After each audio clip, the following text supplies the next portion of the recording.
Hey kids, just got home for the evening. I was just over at Miss Kendall's house for a little bit, had some pizza, watched a movie, watched an episode of WandaVision.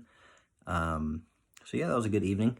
Now it's Saturday evening, and I'm kind of getting a late start to my lesson for children's church. But tomorrow we're talking about love. And that's the topic I was given, so I'm just going to take right from this thing right here that I wrote for you guys. I've got a lesson in there. I think the chapter is entitled "God is Love," and so there are 6 things in there that I talk about. Basically, how God's love shapes us.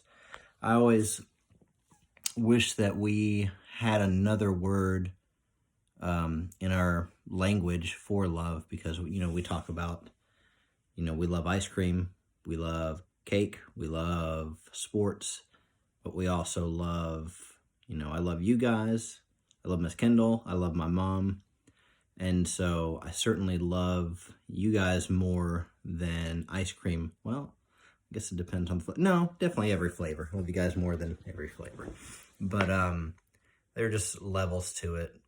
But anyway, that's sort of a side note. So I'm just thinking about those things tonight, how God's love shapes us and changes us. We love him because he first loved us, and because of his love shed abroad in our hearts, we're able to love others rightly. And then God's love is demonstrated for us in the way he sent his son to die for us on the cross. We didn't deserve that. We don't deserve salvation. We're sinners. We sinned against God.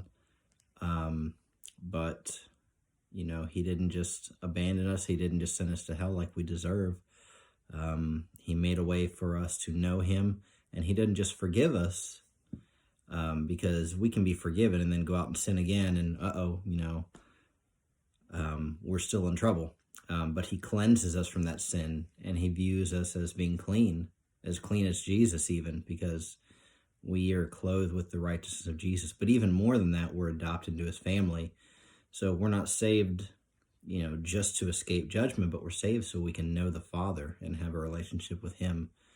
I think about some of the best relationships in my life, like with you guys, or Miss Kendall, or my pastor growing up, Brother Ed, or my stepdad, Carl, who passed away last year.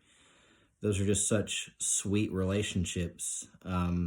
But even more than that is our relationship with God the Father, that no relationship compares to that when we're walking with him like we should. It just brings so much joy in our lives, even in tough circumstances. The times I've been sort of down about things, or really stressed or sad or even depressed, I can find comfort in him when I'm walking with him, and he gives me peace. It doesn't mean everything is perfect after that.